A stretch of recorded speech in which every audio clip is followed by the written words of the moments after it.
الحمد لله نحمده ونستعينه ونستغفره ونؤمن به ونتوكل عليه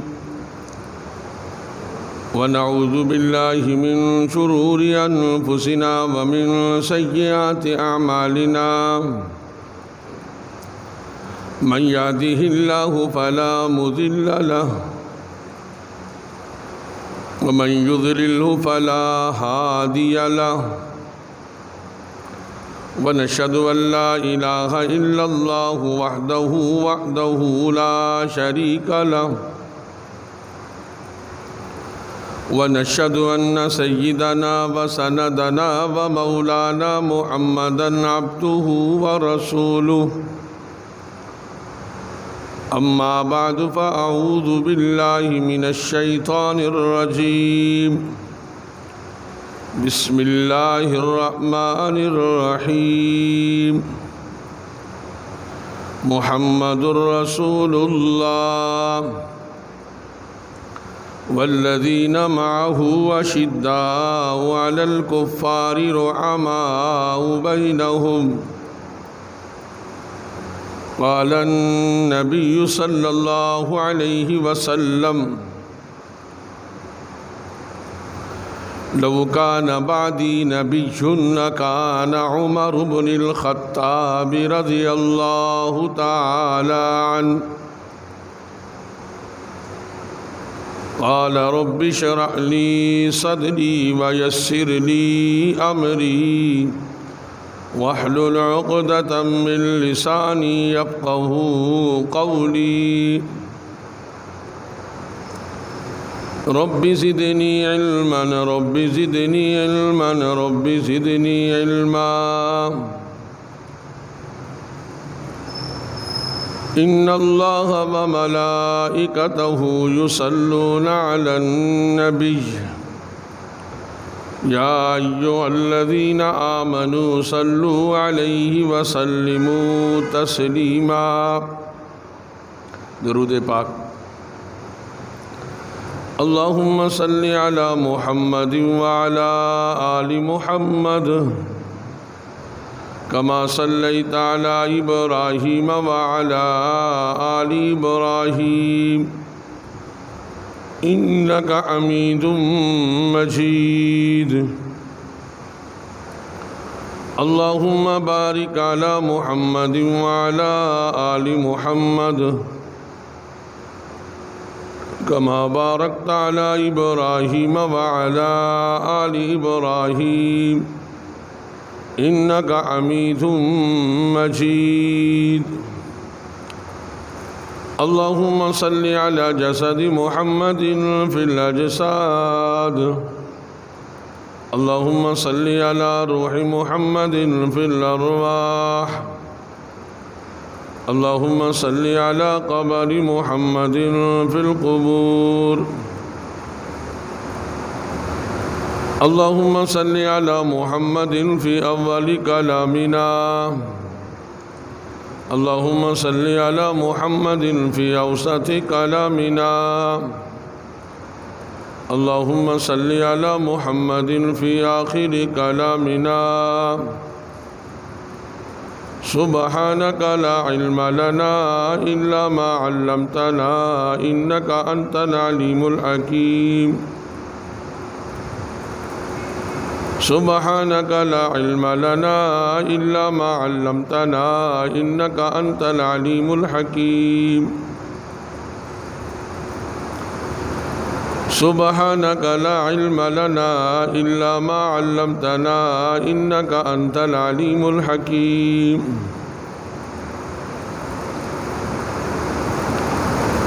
صدق الله مولانا العظيم وصدق رسوله النبي الكريم ونحن على ذلك لمن الشاهدين والشاكرين والحمد لله رب العالمين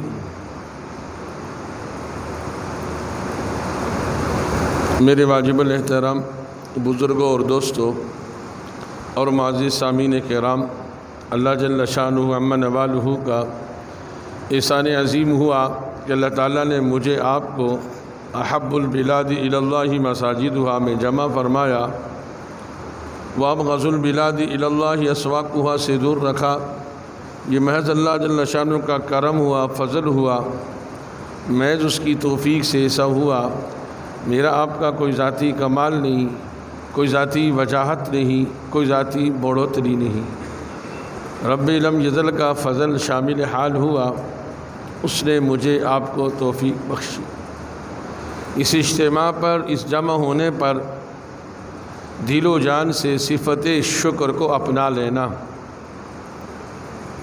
اور میرے رب کا دستور ہے لئن شکرتم لازیدنکم، کہ نعمت کے ملنے پر جو بندہ صفت شکر اپنائے گا، اللہ کا وعدہ ہے لازیدنکم، اس کی نعمت میں اضافہ کروں گا۔ تو اگر ہم یہ چاہتے ہیں کہ ہمارا تعلق مسجد سے موت تک ہو جائے، تو جب بھی مسجد میں آئیں مسجد کے آداب کی رعایت رکھیں، دعا کے اہتمام کے ساتھ، سیدھے پاؤں کے ساتھ، اعتکاف کی نیت کے ساتھ، اور اگر مکروہ وقت نہیں ہے تو 2 رکعت تحیۃ المسجد مسجد کا حق ہے۔ تو میرے بھائیو بزرگو دوستو، ذی الحج کے اندر ایک تو ابراہیم علیہ السلام کی قربانی، پھر جناب عثمان رضی اللہ تعالیٰ عنہ کے زندگی کے پہلو پر تفصیلی گفت و شنید ہوئی، اور اب محرم کی ابتدا ہو چکی۔ ایک تو یہ کہ 1442 سن ہجری شروع ہو چکا، تو اللہ جل شانہ اس سال کو ہمارے لیے مبارک، برکتوں والا، ساعتوں والا بنائے، اور اللہ جل شانہ پورے سال اعمال کی توفیق نصیب فرمائے۔ مسلمانوں کا نیا سال محرم سے شروع ہوتا ہے۔ افسوس در افسوس کہ دین سے دوری، اسلام سے بیزاری ہمارے نوجوان کو، ہمارے بزرگ کو، ہمارے مرد کو، ہماری عورت کو اس بات کا احساس تک نہیں ہوتا کہ اسلامی سال کی ابتدا کب ہے، انتہا کب ہے۔ یہودی بھی اپنے سال کی ابتدا اور انتہا کو مانتے ہیں، منواتے ہیں، عیسائی بھی اپنے سال کی ابتدا اور انتہا کو مانتے ہیں، ہندو، سکھ، ساری اقوام اپنے اپنے سال کی ابتدا اور انتہا کو جانتے ہیں۔ لیکن مسلمان ایک ایسا کمزور ہو چکا کہ وہ اپنا شعار بھول چکا، اپنا اسلوب بھول چکا، اپنے زندگی کے نظام کو بھول چکا۔ حالانکہ جنوری، فروری، مارچ، اپریل یہ انگریزی سال ہیں، عیسائیوں کے سال ہیں، لیکن ہم جانتے ہیں، سمجھتے ہیں، سنتے ہیں، دیکھتے ہیں کہ جب دسمبر کی آخری تاریخ کو 12 بجتے ہیں، محلوں میں، شہروں میں، گلی کوچوں میں کیا کوہرام مچتا ہے۔ میرے بھائیو بزرگو دوستو، الحفیظ والامان۔ لیکن افسوس کی بات ہے کہ جب ہمارا اسلامی سال ابتدا محرم سے ہوتی ہے، ہم سب کو سانپ سونگھ جاتا ہے۔ حالانکہ مبارکباد دینی چاہیے کہ اللہ تعالیٰ آپ کے اس سال کو بابرکت گزارے، اس بات کو عام کیا جائے، رواج میں لایا جائے کہ محرم الحرام یہ مسلمانوں کے سال کا پہلا مہینہ ہے، اس سے مسلمانوں کے سال کی ابتدا ہوتی ہے اور ذی الحج پہ جا کر انتہا ہوتی ہے۔ اس لیے میرے بھائیو بزرگو دوستو، اپنے گھروں میں اس بات کو اجاگر کیا جائے، مردوں عورتوں کو اس بات کی طرف متوجہ کیا جائے کہ مسلمانوں کے سال کی ابتدا محرم سے ہوتی ہے، اور اس میں ایک دوسرے کو مبارکباد دینا، اللہم ادخل علینا بالامن والایمان والسلامت بالاسلام، کہ اللہ ہمارے اس سال کو امن ایمان، سلامتی، اسلام کے ساتھ گزارنے کی توفیق نصیب فرما، اور رب کی رحمت کے ساتھ گزارنے کی توفیق نصیب فرما۔ وجوار من الشیطان ورضوان من الرحمن وجوار من الشیطان، اللہ کی رضا جوئی کے ساتھ اور شیطان سے حفاظت کے ساتھ اے اللہ اس سال کو گزارنے کی توفیق نصیب فرما۔ بہرحال اللہ جل شانہ ہم سب کو اپنے مسلمان ہونے پر، اسلامی تفاخر پر، اسلامی شعار پر فخر کرنے کی توفیق نصیب فرمائے، ایک بات۔ اور دوسری بات کہ یہ محرم الحرام احترام سے ہے، احترام والا مہینہ، بزرگی والا مہینہ، لیکن افسوس در افسوس اغیار کی سازش کی بنیاد پر جونی محرم کی پہلی تاریخ شروع ہوتی ہے، ہر طرف غم اور حزن کی ایک کیفیت برپا کر دی جاتی ہے، چاہے ہمارے ٹی وی چینل سے لے کر ایک گاڑی والے تک سب جگہ پر ایک بات کو ہوا دی جاتی ہے کہ یہ غم کا مہینہ ہے، یہ حزن کا مہینہ ہے، حالانکہ ایسا ہرگز نہیں ہے۔ محرم الحرام احترام والا مہینہ، بزرگی والا مہینہ، یاد رکھیں یہ سوگ کا مہینہ نہیں ہے، یہ غم کا مہینہ نہیں ہے، یہ تو تفاخر کا مہینہ ہے۔ اس میں جناب عمر رضی اللہ تعالیٰ عنہ کی شہادت یکم محرم الحرام میں ہوئی، اور جناب حسین رضی اللہ تعالیٰ عنہ کی شہادت 10 محرم الحرام کو ہوئی، لیکن اس سے یہ مقصود ہرگز نہیں ہے کہ محرم الحرام غم کا مہینہ ہے، حزن کا مہینہ ہے، نہیں، یہ احترام والا مہینہ ہے۔ تو لہذا اس بات کو بھی اور اس رسم و رواج کو بھی اپنے معاشرے سے دور پھینکنا۔ نہ محرم میں کوئی کام کرتا ہے، نہ کوئی شادی بیاہ کرتا ہے، حالانکہ جس کو حضور صلی اللہ علیہ وسلم سے محبت ہے، حضرت فاطمہ کا نکاح محرم میں، حضرت صفیہ کی شادی محرم میں، حضرت جویریہ کی شادی محرم میں، اور ہم کہتے ہیں جی محرم سفر مندی کا مہینہ ہے۔ کیسی اغیار کی سازش، کیسی اغیار کی سازش۔ تو میرے بھائیو کو دوستو، ایک بات کہ محرم الحرام سے مسلمانوں کے سال کی ابتدا، اس بات کو دل و دماغ میں بٹھایا جائے اور اس کو عام کیا جائے، گھروں میں اس بات کو چلایا جائے۔ اور دوسری بات کہ محرم الحرام احترام کا مہینہ ہے، شان و شوکت کا مہینہ ہے، حزن اور ملال کا مہینہ نہیں ہے۔ اس بات کو لوگوں کے دماغ سے نکالا جائے، شادی بیاہ کو عام کیا جائے، اور یاد رکھیں دن سارے اللہ کے، راتیں ساری اللہ کی، مہینے سارے اللہ کے۔ اور پھر میرے بھائیو کو دوستو، تیسری بات کہ محرم میں جہاں جناب حسین رضی اللہ تعالیٰ عنہ کی شہادت ہوئی، وہاں پر جناب عمر رضی اللہ تعالیٰ عنہ کی بھی شہادت ہوئی۔ اب عجیب الٹی گنگا چلی ہے، 9/10 کو تو پورے ملک میں چھٹی منائی جاتی ہے، حالانکہ اسلام میں چھٹی کا کوئی ذہن نہیں ہے۔ اگر چھٹیاں کسی کی موت و حیات پر مناتے رہیں گے تو پھر تو ہستیاں تو بے شمار ہیں، دن کل 365 ہیں، تو پھر نظام زندگی تو ٹھپ ہو کر رہ جائے گا۔ اب یہ بات کسی کو سمجھ نہیں آتی۔ اگر حقیقت کو واضح کیا جائے تو کہتے ہیں کہ یہ مولوی صاحب سخت ہیں، یہ امام صاحب سخت باتیں کرتے ہیں۔ آپ بتائیں کہ اگر امام اور مولوی حقیقت عوام کے سامنے نہیں بیان کریں گے تو کل اللہ کے ہاں مجرم تو یہ ٹھہریں گے۔ لیکن میرے بھائی اس کو دوستو افسوس کی بات ہے کہ ان من گھڑت باتوں کے پیچھے اور ان رسومات اور بدعات کے پیچھے پوری قوم بھاگتی ہے اور حقیقت کے پیچھے کوئی نہیں آتا۔ تو اس لیے میرے بھائی اس کو دوستو محرم میں شادیاں کریں، اپنے بچوں اور بچیوں کی، خاص کر کے بچیوں کے نکاح کریں، اس نسبت سے کہ اللہ کے رسول کی بیٹی کی شادی اور نکاح محرم میں برکت ہوگی انشاءاللہ۔ اور پھر میرے بھائیوں کو دوستو دوسری بات کہ محرم الحرام کی پہلی تاریخ کو خلیفہ ثانی جناب عمر رضی اللہ تعالیٰ عنہ کی شہادت۔ اور ایک بات دل و دماغ میں یہ بٹھا لیں کہ ہمارے ایمان کا واسطہ، سب سے بڑا واسطہ صحابہ کرام ہے۔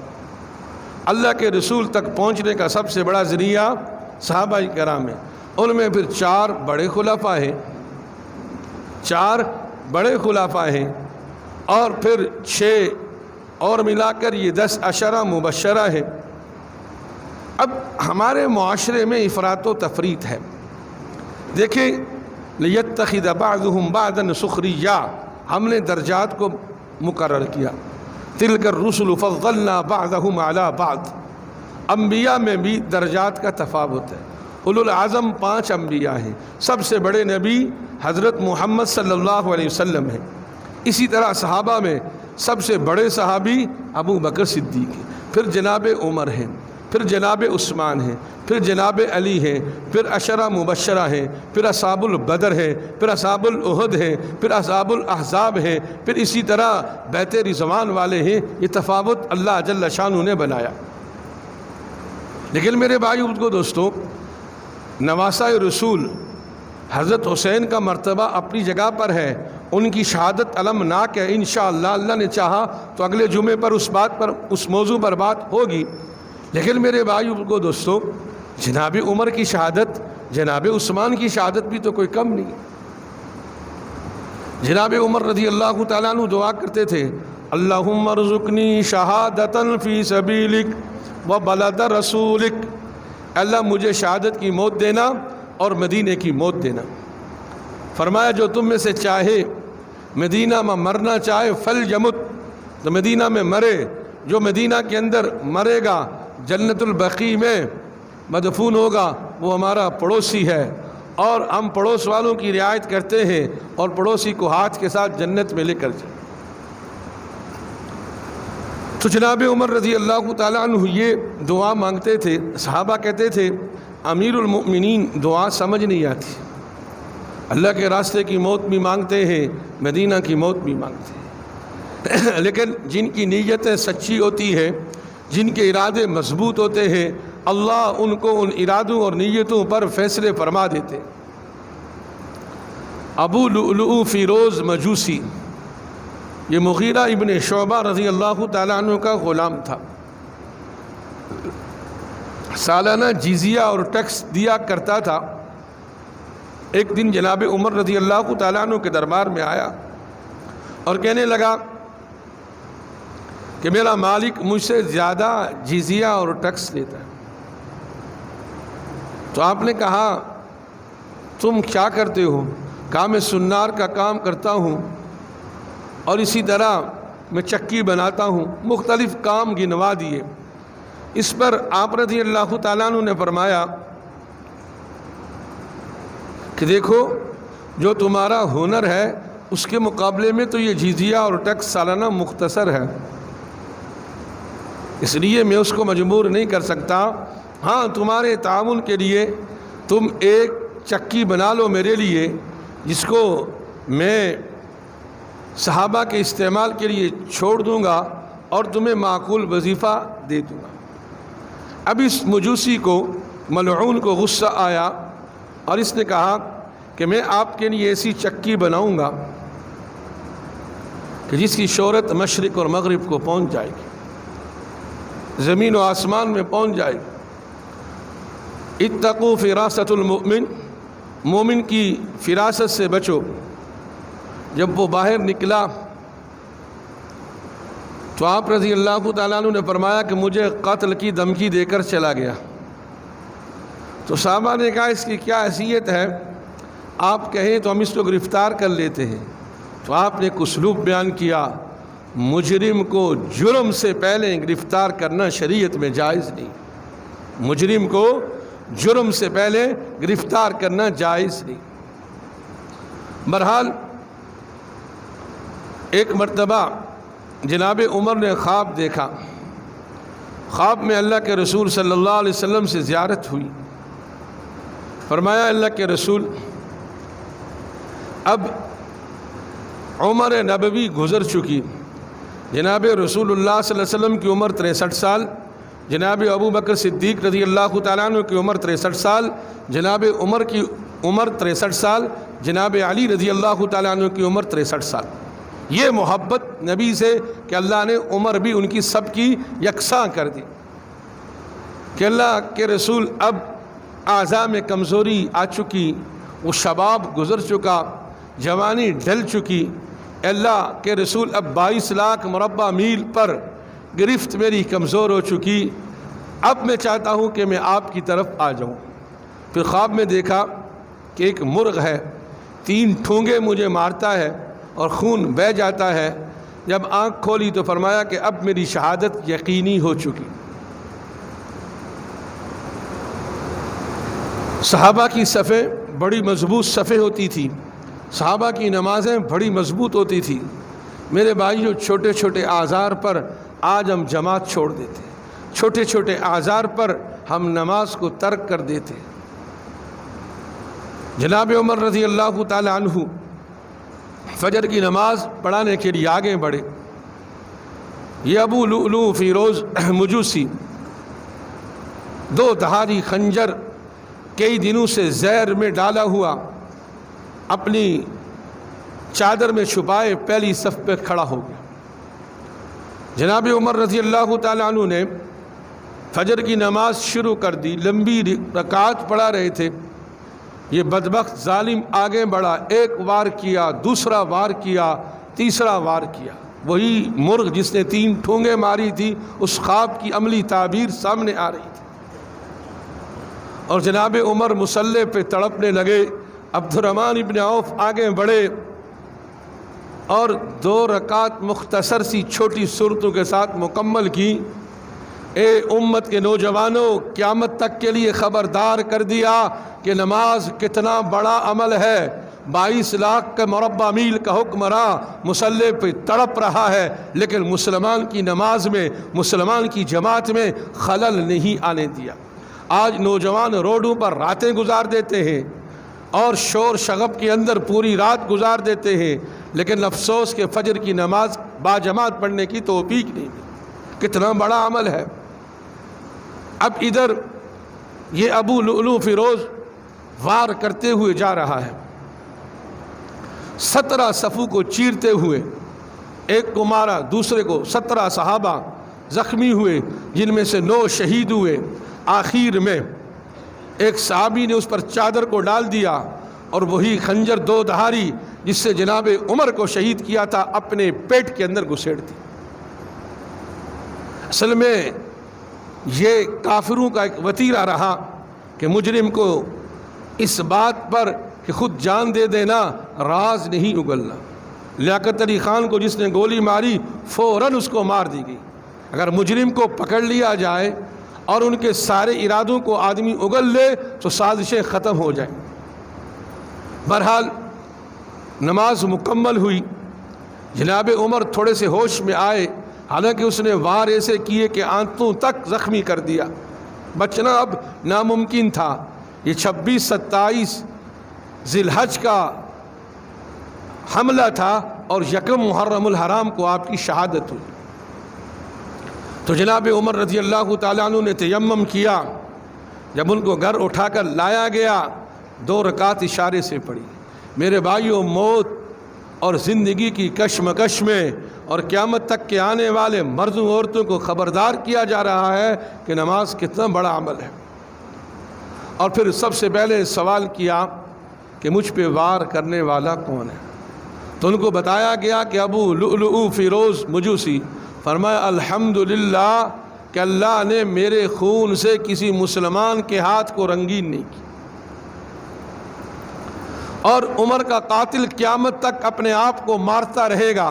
جونی محرم کی پہلی تاریخ شروع ہوتی ہے، دنیا دیکھتی ہے کہ وہی قاتلین عمر اور قاتلین عثمان کیا کرتے ہیں، اپنے آپ کو مارتے ہیں۔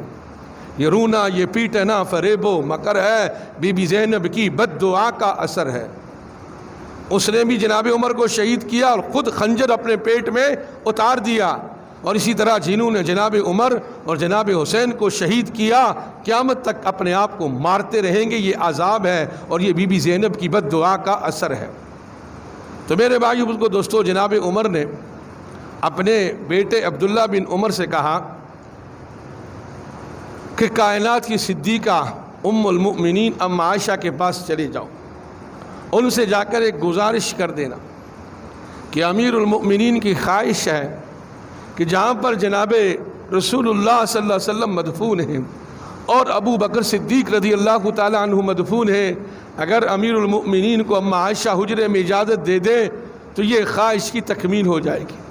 دیکھیں وقت کے امیر المؤمنین 22 لاکھ مربع میل کے حکمران ایک عورت سے، اپنی ماں سے ریکویسٹ کر رہے ہیں، گزارش کر رہے ہیں۔ میرے بھائیو، آج کے حکمران باتیں صحابہ کی کرتے ہیں اور ان کے عمل کیا ہے؟ الحفیظ والامان۔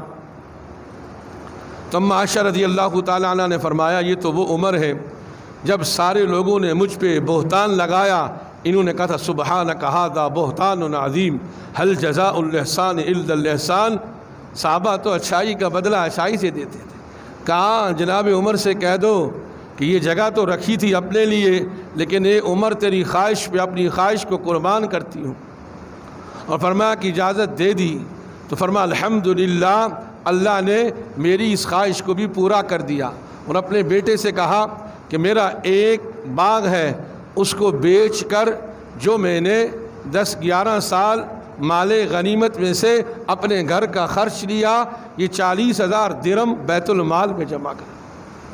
میرے بھائیو، یہ آخرت کے بندے تھے اور ان کے لیے جنت کے ہر دروازے سے صدائیں آئیں گی کہ ہم سے داخل ہو جاؤ۔ فرمایا کہ اللہ کے رسول نے فرمایا کہ آسمانوں میں میرے 2 وزیر ہیں، جبرائیل و میکائیل، اور اسی طرح زمین میں 2 میرے وزیر ہیں، ابو بکر و عمر۔ اور میرے بھائیو کو دوستو، پھر اپنے بیٹے سے کہنے لگے کہ جب میری روح نکل جائے اور پھر میرے جنازے کو جا کر مسجد نبی کے سامنے رکھ کر پھر ام المؤمنین سے دوبارہ اجازت لینا، امیر المؤمنین کا لفظ استعمال نہ کرنا۔ فرمائے غلام کی چاہت ہے، اجازت ہو تو مجھے تدفین کی اجازت دے دو، نہیں تو مجھے جنت البقیع میں دفن کر دے۔ میرے بھائیو بزرگو دوستو، یہ لوگ تھے اللہ سے ڈرنے والے، اور 6 آدمیوں کی شورا مقرر کی، کہا ان 6 میں سے جس پر تم متفق ہو جاؤ اس کو امیر المؤمنین بنا لینا۔ اور پھر میرے بھائیو بزرگو دوستو، حضرت عثمان کے حصے میں عمارت آئی، یوں 22 لاکھ مربع میل کا حکمران آج ہمیشہ ہمیشہ کے لیے زمین کے نیچے چلا جاتا، لیکن ساری دنیا کے سارے انسانوں کو سبق دے کر جاتا ہے موت ایک اٹل فیصلہ ہے، اصل دین ہے، دین پر چلنا ہے، اللہ کے رسول کی پیروی کرنی ہے، رسومات بدعات سے اپنے آپ کو بچانا ہے۔ اس لیے میرے بھائیو کو دوستو،